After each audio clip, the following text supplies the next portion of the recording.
Welcome into the Four Verticals Podcast, episode 94, here on this May 8th, 2025. Luckily with the Pope being elected and everything, the folks over at the Vatican and us, handshake emoji, they got their stuff out of the way. We are in. Congratulations to the new Pope. But this is a college ball show, Marvel Star Wars show. We are foregoing, by the way, for listening to us on, YouTube and well, I guess mainly YouTube for this purpose.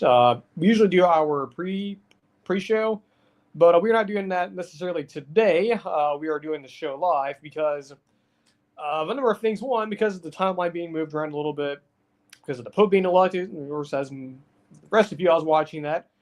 But along with right now in Florida, where I'm at right now, where I'm living at, we're high top Jacksonville, Florida. We have storms here at any moment. So, and look, if you guys hearing thunder in the background, we're doing the show as early as possible and as quickly as possible. So no pre-show. We're going to try to get sort of breeze through this a little bit. I have some thoughts on the new College Sports Commission that was introduced to us over the past the last 24 hours or so. And how about early thoughts on Week 1 games? We've been doing, our team projection series, and I figured, since it is May, we're about a couple months away from the season when games restart, why not do an early preview? Not a full-on preview prediction, but just an early preview, some early thoughts, if you will, on all the big games, Week 1. Then we'll, of course, the team record projection series. Washington is up next, Jedd Fisch and company. How you doing? We'll be covering you, best case, worst case, most reasonable scenario, and we'll finish up with a couple of Q&A questions, if you will. So if you are new here on YouTube, Spotify, subscribe. Podcast feed, YouTube. That's all we're asking. That's all you need to do.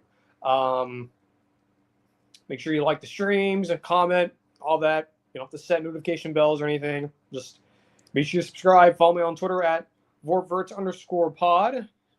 And let's get into the show here. Again, we're doing this pretty quickly today in lieu of the storms coming in. Make sure you have enough time so again, you don't have to hear the thunder and stuff in the background. So, what was announced earlier, I think it was earlier today, it got sort of leaked out over the past 24 hours, was this new College Sports Commission. And, we don't usually talk a whole lot of politics. We don't really dive into that here most of the time. And I'm not going political here either. But just from a generic standpoint, from a college football standpoint, how do I feel about this? And this is the new College Sports Commission that the current administration has created. Nick Saban is head of that. Texas Tech's booster, Cody Campbell. Part of the reason why Texas Tech has done so much in the portal is because of him selling off his billion-dollar oil company, and now he has all this money. So he's, I think he is a Texas Tech grad alumni. So those two are the heads of it. So what does this all mean for college ball? What is the sort of the main? I don't know. I guess the main reason why, if you're a fan of college ball, if you live in Odessa, Texas, or Powell, Wyoming, or Jasper, Indiana, or Jacksonville, Florida, or even Jacksonville, South Carolina, or North Carolina. I believe it's one of the Carolinas has another Jacksonville.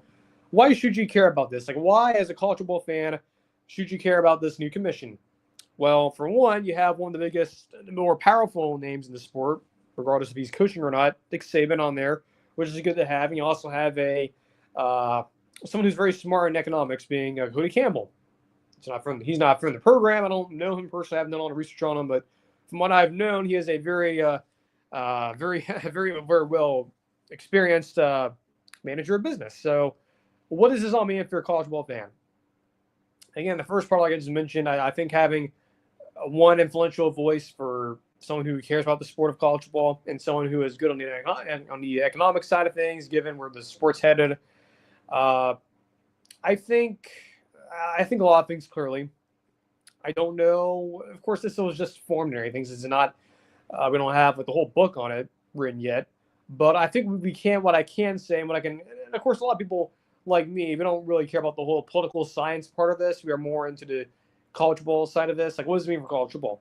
I think what this does mean, sounds like I'm going whole filibuster here, that we should hopefully get some clarity and some rules, guardrails, organization on, paying players, NIL, revenue sharing, things like that, sort of, the current structure of the sport, that the behind the scenes function of it. And I think of this new commission, the hope is that this is the path we're going, that there will be some structure, there will be some guardrails in terms of how things are handled. What does, is the transfer portal, the whole system of that, is that overhauled?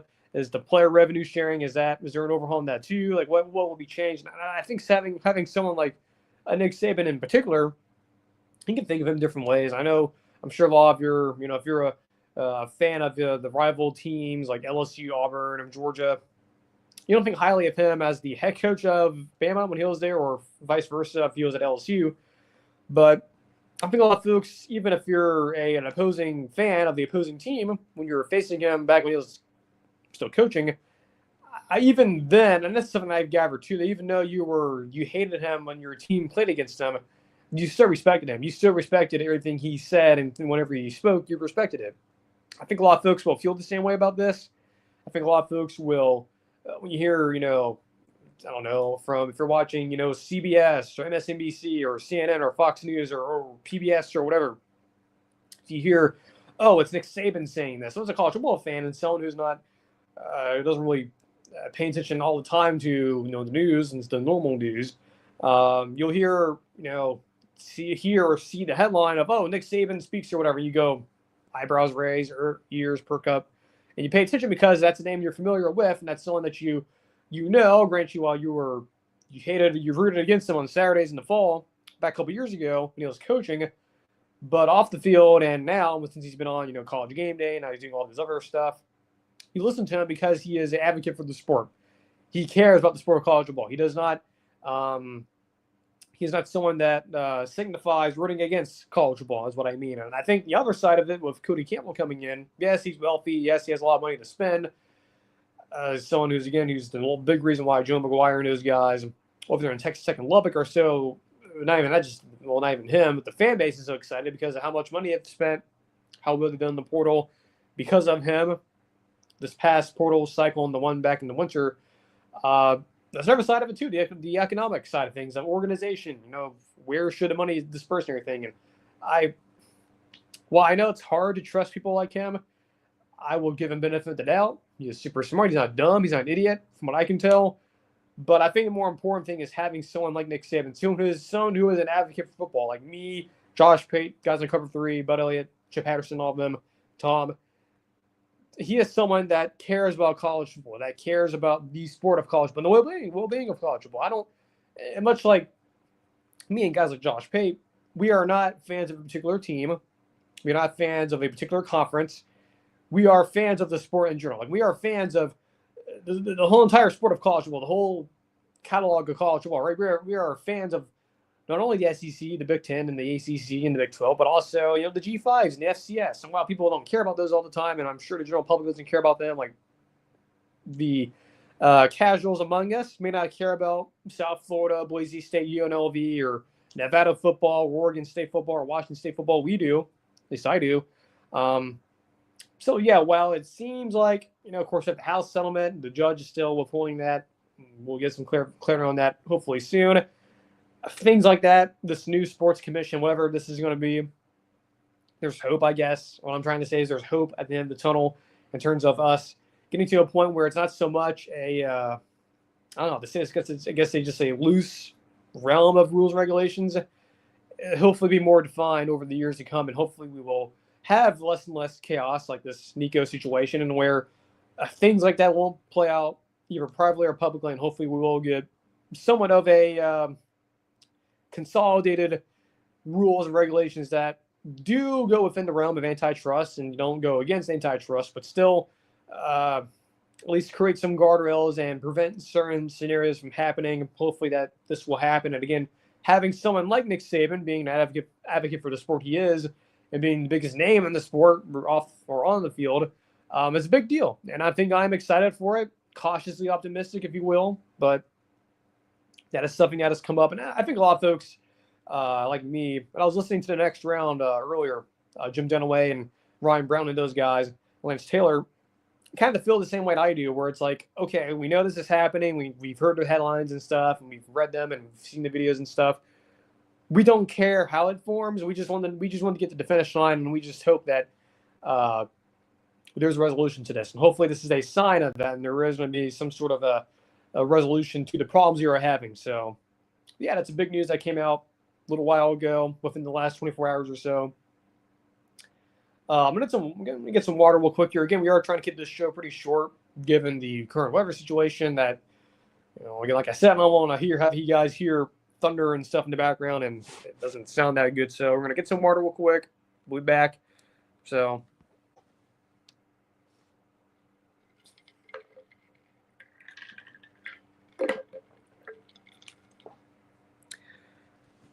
As I mentioned earlier, of course, we are high atop Jacksonville, Florida, a very steamy Jacksonville, Florida.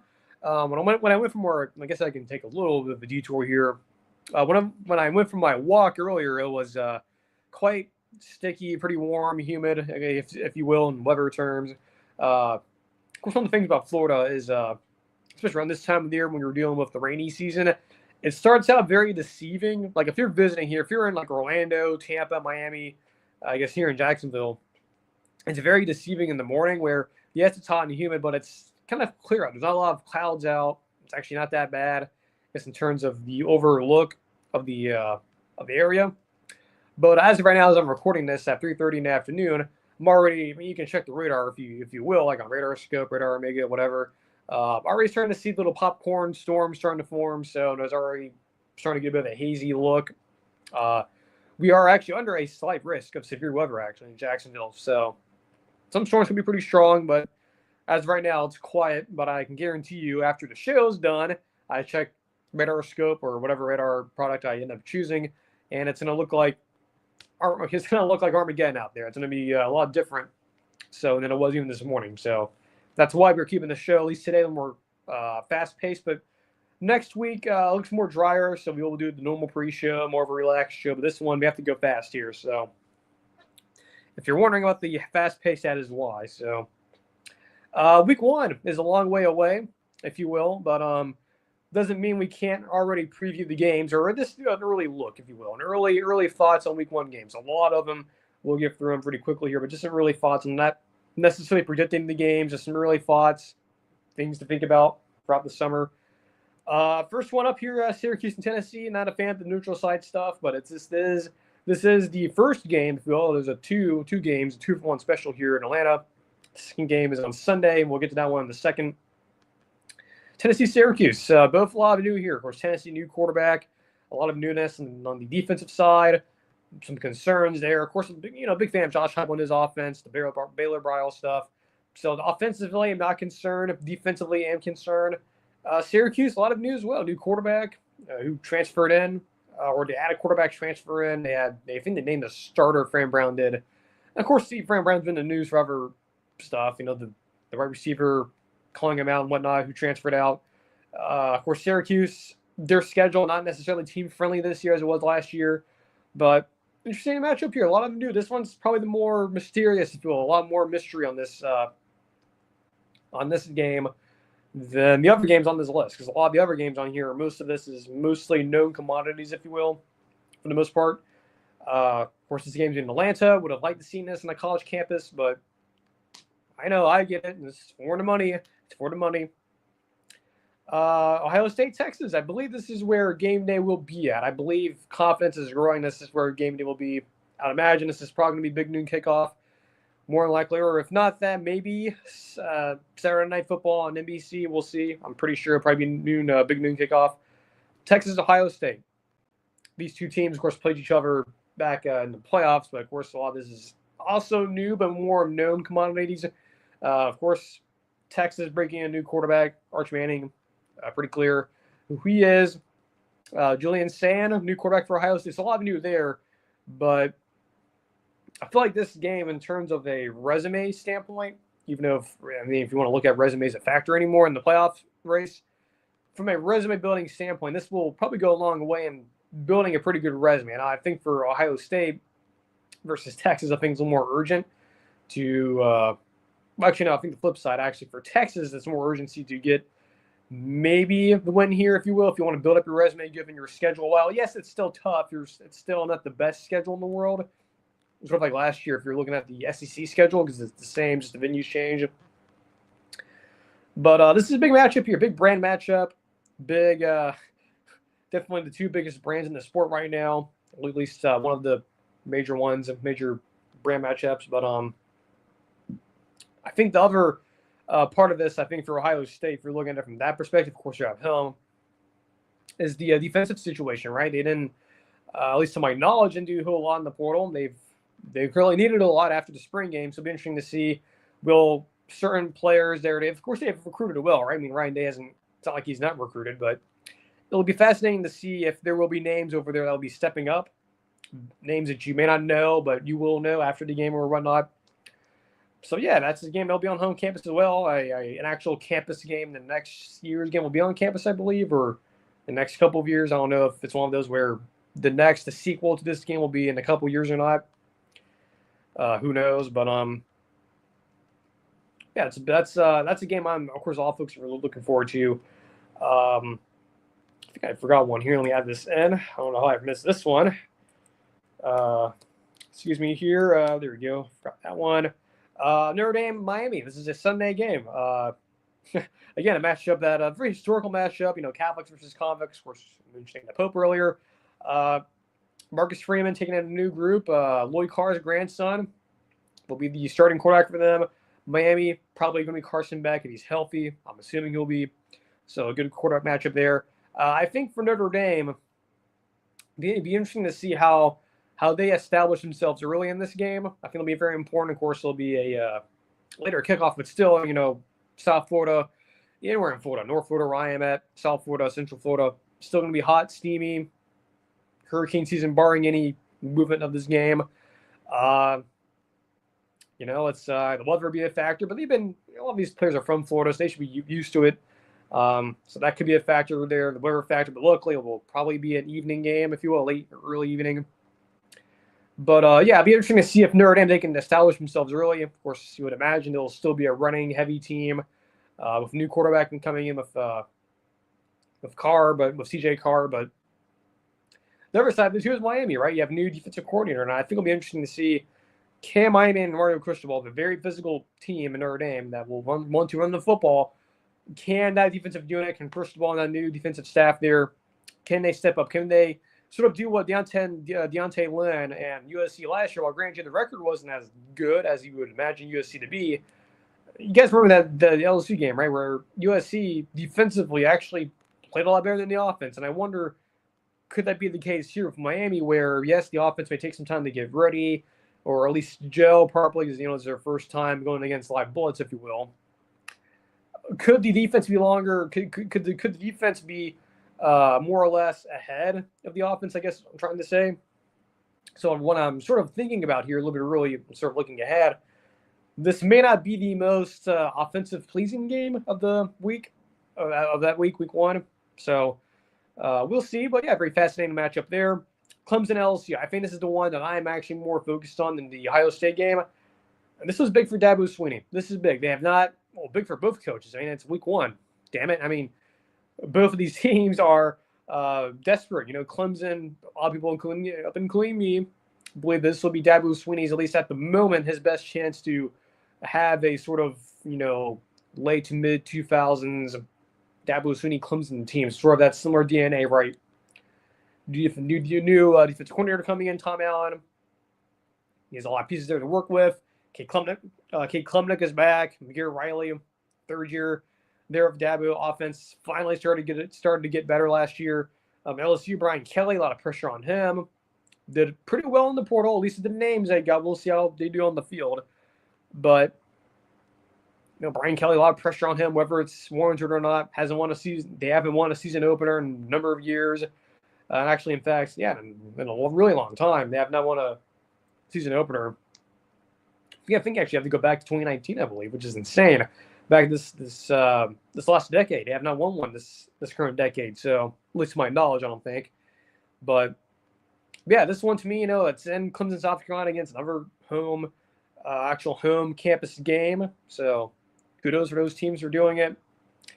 Yeah, that one's pretty exciting. And actually, I just missed another one too. So I totally forgot about this. We have a lot of games on here we're not going to mention, but this one just came to my mind. So a little quick fix there.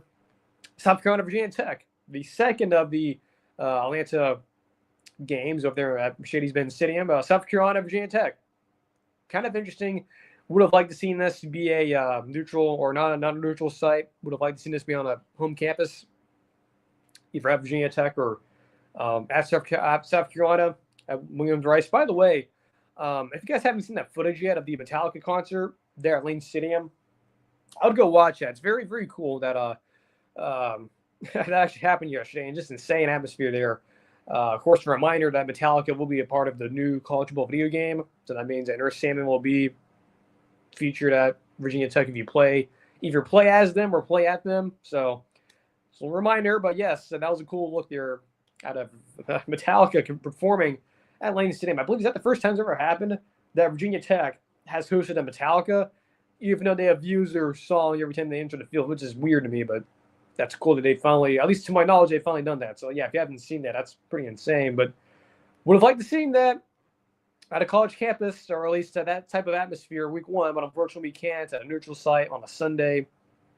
I'd imagine this will probably be the doubleheader on ABC probably. So it'll be this, and then I'd imagine the Notre Dame Miami game. But this one, a lot of interesting things here. You have Lenora Southern, South Carolina. Of course, South Carolina will be replacing a lot of guys on defense who went in the NFL or graduated. Going against a very, I guess, particular Virginia Tech team. Of course, I'm not trying to be mean here, but Brent Pry, I've had some concerns about him.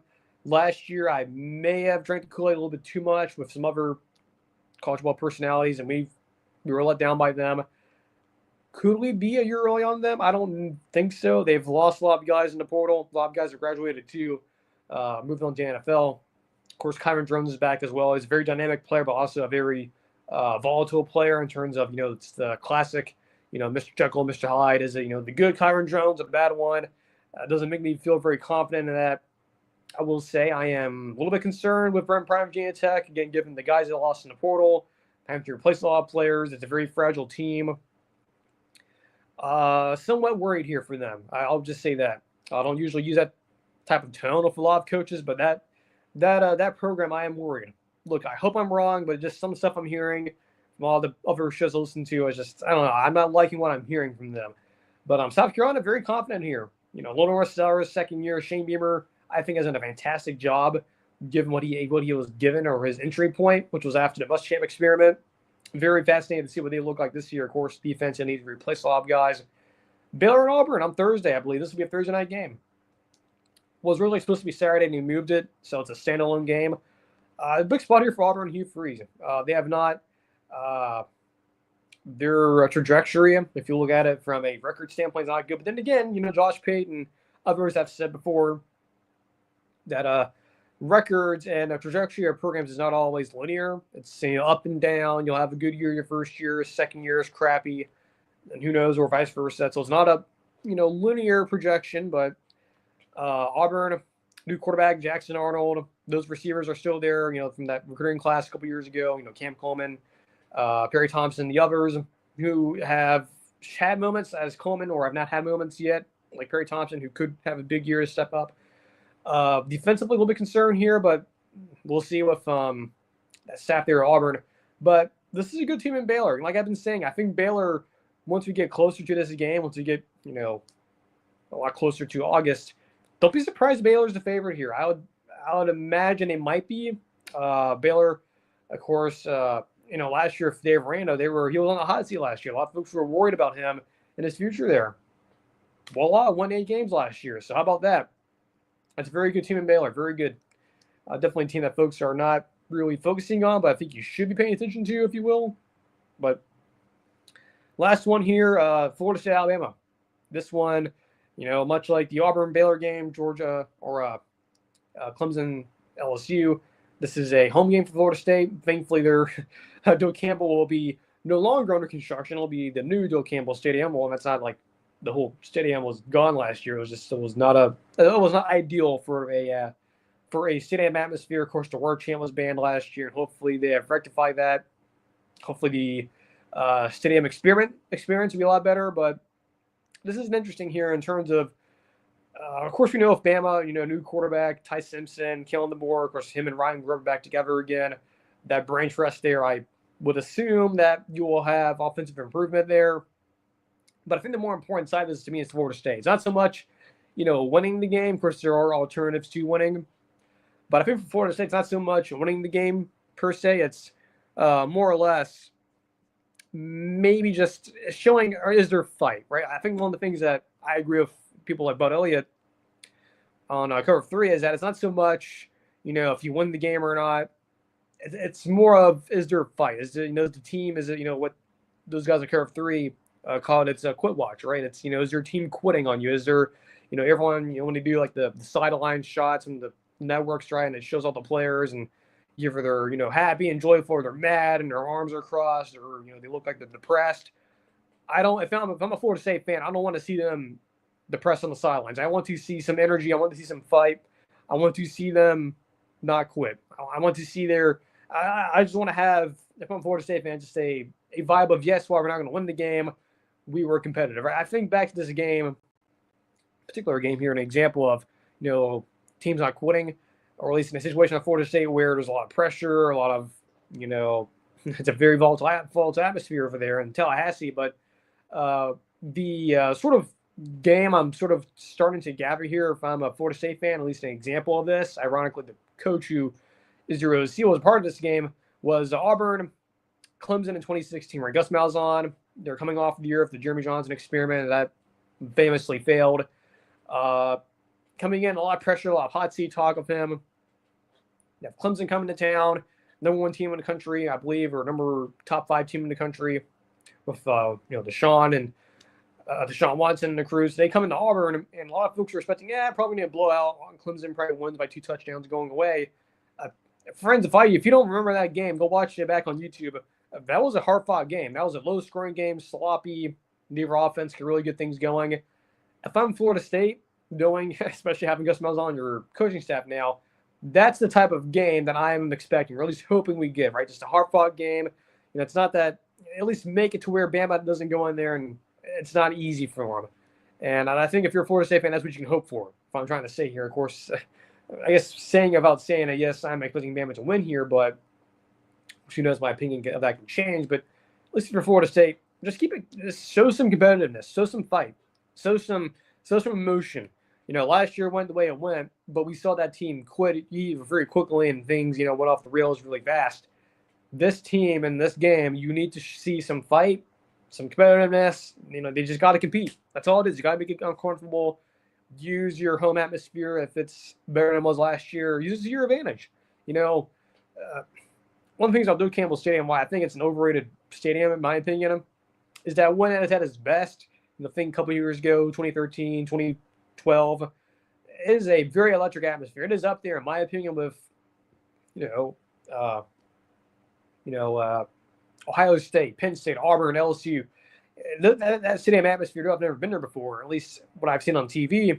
Very comparable. It's very loud, very chaotic, if you will, for a lot of these bigger games they've had there. I don't know why I'm thinking this, but like the Oklahoma game in 2011, well, that wasn't a Florida State win, but again, much like what I'm hoping here is that it's a very hard-fought win, and it's competitive, and it's not easy. It's it's a tough environment, and Bama doesn't go in there and blow you out, or at least pull away at all. I'm imagining the scenario here where it's a low-scoring game. Florida State has a chance to win the game, and maybe it doesn't happen or whatnot, but I think the blueprint for this game, or at least the style, is Auburn, Clemson 2016. That's sort of the vibe I'm starting to get here from this game.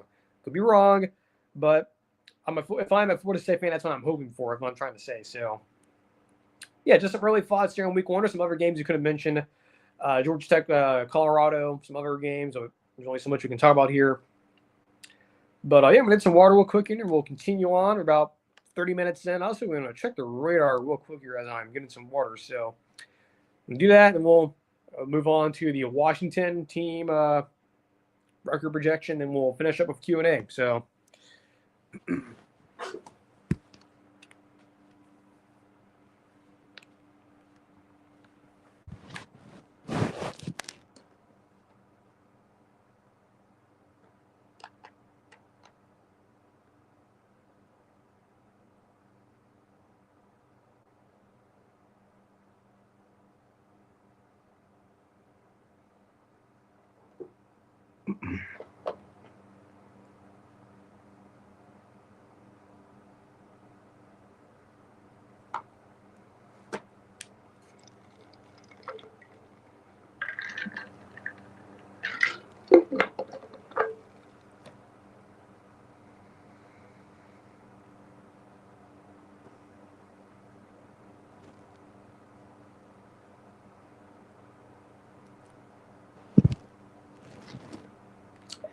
All right, got some water and checking the radar. Yeah, it's still for the most part quiet here in the northeastern Florida, but still, I didn't want to take any chances with you guys and having you guys listening to thunder in the background and rain. So in lieu of that, we're going to avoid that for now, but thankfully. But yeah, again, if you're new here, we usually do a much longer show than this. This will probably be under an hour for the first time in a long time. But again, because of the threat of storms, we're having to move up the timeline a little bit. But yeah, make sure you subscribe, like the stream, videos, podcast feed, same thing. Do so. Again, I don't like show up to your house or whatever, or wherever you live, and like force you to sign a form or whatever, or like send you stuff in the mail.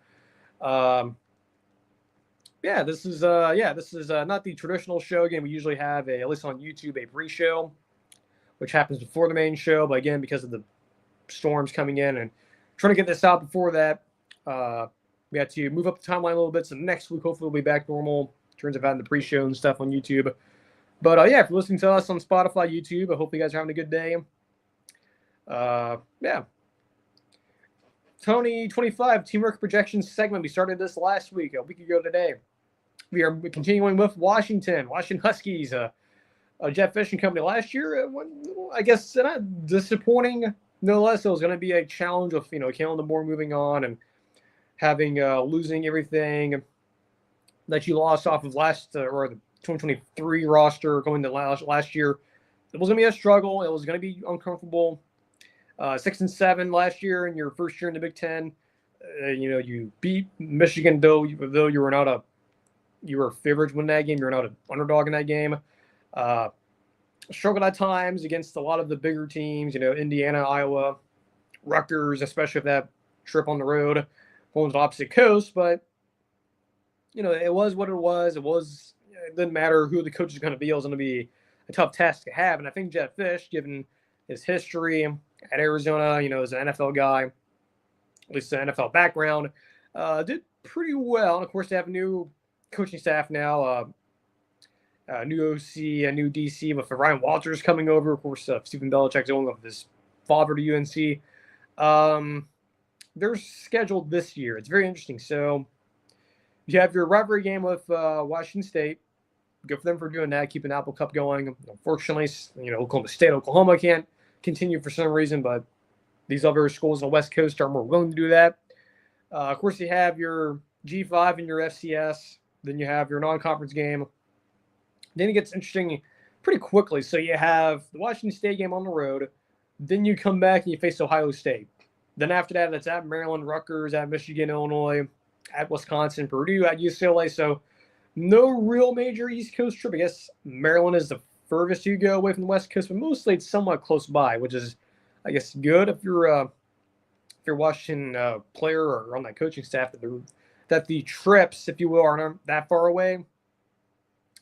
But I think the game everyone's looking forward to, if you're a Washington fan or just a fan of college football, at least to me, I'm more or less paying attention to the game against Ohio State. That to me could be a game where a statement could be made, or an announcement, if you will, of Washington, because they should be 3-0 going to that game. Again, don't overlook Washington State. Again, that's a road game. It's a rivalry game. It's a game. It's the game before the game type of ordeal. So it's at your best interest if you're a Jedd Fisch company to not have you guys looking ahead. But it's at home for Washington. Ohio State's coming there again. A new quarterback, a lot of newness for them too. That could be a game where you could see Washington sort of make an announcement here and sort of announcing themselves as a, sort of a surprise team, if you will. It won't be a surprise to us, the viewer or me, because we're talking about right now Washington being a potential that being a potentially pretty big game for Washington. But their quarterback, by the way, Damon Williams, who was a freshman last year. This kid, he could be pretty special. More of a running type quarterback, which, hey, nothing wrong with that, right? As a fan of running quarterbacks. He's at Arizona, followed Jedd Fisch over. He was a starter for a couple of games. Did fairly well when he came in, almost had 1,000 yards, good INT to touchdown ratio. Ran the ball a good amount. I think this Williams kid's been pretty good. I think a lot of folks too in the college football public or the college football media sphere feel the same way. if he is who people think he is, and with that schedule, the opportunities do you have, because they do avoid Penn State, they don't avoid Oregon, but they get Oregon and Ohio State at home. So those are two, opportunities there for them to get big wins. And unfortunately, have to go on the road at Michigan and at Wisconsin and the Maryland game. Also, not to mention too, Illinois, probably your three toughest games, if you will. But outside of that, it's very manageable. It's a somewhat friendly schedule for them. Again, if everything can come together, Jedd Fisch, again, I have a lot of respect to him, what he did at Arizona and what he inherited after the Kevin Sumlin years, sort of getting that thing back to consistency. And of course, in the minute he leaves and it falls apart. But I think based on that schedule here, if I'm going to what we have here, they could have a pretty good season here. I have some hope here. So their over-under win total from FanDuel, I think it's the same for a lot of other places as well, is 7.5. So pretty much lines up with the worst case scenario, which is 6-6. Some of that injuries potentially, maybe something. Maybe some players not panning out. Of course, they did pretty decent job in the portal as well. Lost some guys as well too. But 6-6, barring any injuries, that's probably your worst case scenario. Best case scenario is 9-3, which I think for most of you is probably blowing your minds right now. Like, man, Washington 9-3 after last year. Yeah, they could be a good team this year. Again, I'm telling you, if the Williams kid works out, knowing Jedd Fisch's history, it's that year 1 to year 2 to year 3 jump. You could see major improvements here. I'm just telling you guys. I think there's some reason to feel confident and sort of buying into the Washington hype here.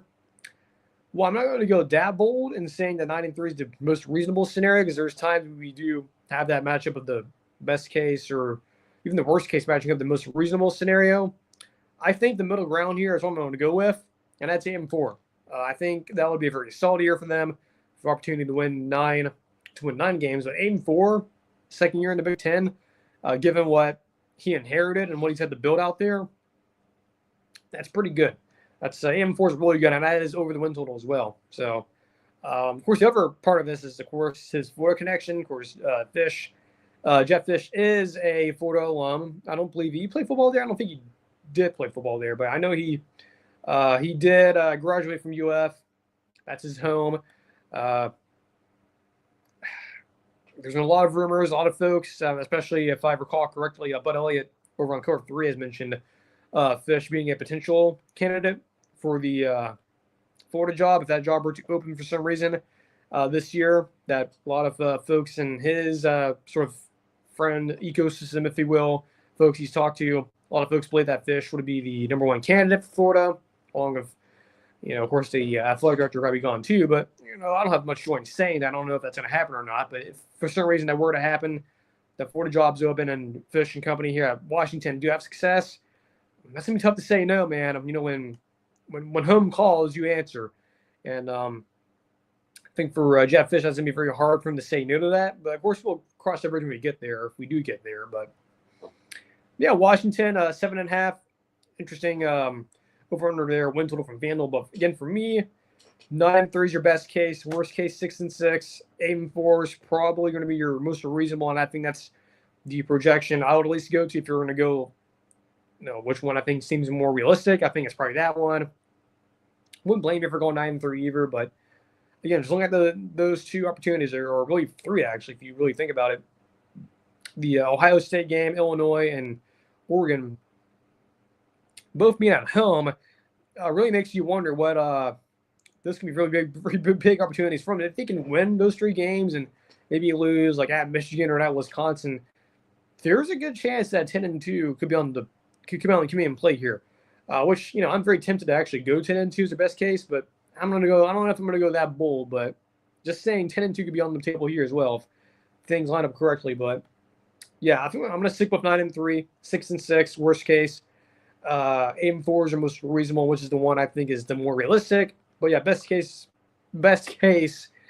probably gonna be I'd imagine 9-3, but 10-2 could also work here as well. So yeah, Washington, very much so a team I'm interested in watching and very excited to see here. I'm just checking the radar here again. So far here in Jacksonville, it's quiet, but in weather terms, at least in Florida, there's the sea breezes, which is just a it's science, but the West Coast, East Coast sea breeze, they have not collided yet, but as the East Coast sea breeze is moving through, with a lot of moisture, with the moisture available here, I haven't checked all the parameters and whatnot, but I would imagine if any storms do form, which I think there will be some storms here soon, they could be pretty strong and severe. So that's why we're doing this show a little bit early. We're sort of making this a little bit quickly, more of a quicker show, if you will. So yeah, so far on the radar it looks fine, but I guarantee you in about an hour or so that's going to change pretty quickly. So anyway, I'm going to get some Q&A here. 2 questions here. First one is the Penn State wideout overrated? I've heard this a lot from some people, and I figured I might as well just answer it. Of course, the wideout, if you don't know what it is, it's a once a year for Penn State where for any of their big games, right, whether it's, non-conference home game or a conference home game. So, for example, a couple years ago when Auburn came to town, Brian Harson's only full year there, that was their whiteout game. They decided to use it for their non-conference game, and pretty rare for them to do that, but usually it's a conference game. So this year I would imagine maybe the Oregon game, but then again, that's probably going to be a big noon kickoff game because of the TV deals and, Fox wanting to have that game. They have first dibs on it, so they'll probably want that game on their network, and unfortunately it'll be on at noon.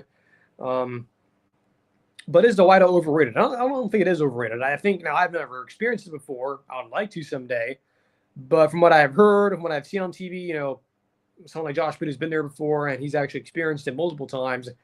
It's an amazing atmosphere and it's very unique, right? It's everyone wearing the same color and it's a charged atmosphere. It's loud, definitely more or less resembling, at least the atmosphere from what I've seen, pretty much resembling the atmospheres back years ago, back in the quote-unquote flashbulb era of college football where there's no cell phones and stuff, which I've already gone around on that already before, the whole cell phone thing at college sporting events. But the whiteout itself, again, it's just a very unique thing, right? It's, everyone wearing the same color shirt, white, it's charged of atmosphere, just the feel and, the loudness of the stadium. And, it's the famous clip, you've probably seen it before with the Harbaugh Michigan teams, one of them, when they went there, either 2019 or 2018, when they went there and it was like the first play of the game was a delay of game penalty, which was also, recreated in the College Football 25 during one of their deep dives last year from EA Sports. But no, I don't think it's overrated. I think it's properly rated. If I were to ask you this question, not trying to go full Josh Pate here, but where would you rate it? Like, what is your rating for? Like, where is the whiteout rated? Is it top 10 atmosphere? Is it top 5? Is it like number 1 atmosphere? I don't know about that necessarily, but if it's top 10, top 5, I have no problem with that. It's probably rated. It's pretty good atmosphere. Again, I've never been there myself, but from what I've heard from people who have been there, experienced it, if you're alumni or journalist, it is one of the best atmospheres in college football. Definitely top 10. You can make the argument for top 5. Is it top 2? I don't know, per se, but I wouldn't necessarily blame you for putting it up there in your top 10 for sure. And of course, like I said, hopefully one day I'll go up there and have the experience, because that's if it's any indication on TV how wild it is up there and how insane it can get, I'd imagine in person it's a lot different feeling, for sure. But yeah, Penn State whiteout, not overrated. I've seen a lot of folks mention that already, and in years past, and I figured why not just answer that question for myself. Last question here. This might be more of a longer question, so my answer here might be a little more long, which makes sense for our show today. But last question here. Thoughts on Collider, which was the channel that used to be AMC Movie Talk. Now it's then it transitioned from that to Collider, which is like where Movie Talk was, and you have all these personalities like Christian Harloff, John Schnepp, who's since passed away a number of years ago, John Campia. So what are my thoughts on Collider? Right? Because ever since really at the beginning of this decade, the channel doesn't exist anymore. A lot of their bigger personalities have left. They moved on to do their own thing.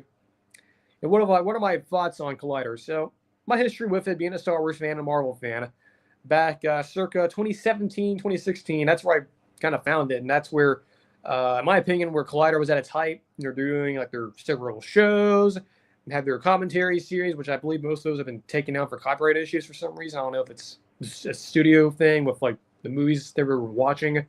But yeah, a lot of them are not available anymore. I think some still are, but I think a lot of them have been, unfortunately, have not been archived, I believe, and they're now lost media.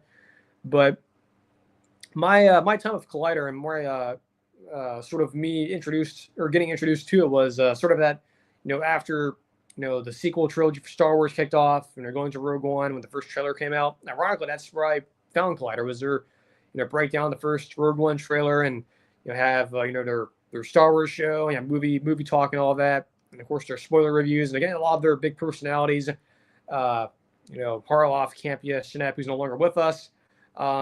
Those guys really were the ESPN sort of 247 of movies. Like they really were the big game in town. And unfortunately, a lot of their personalities started to leave for different reasons.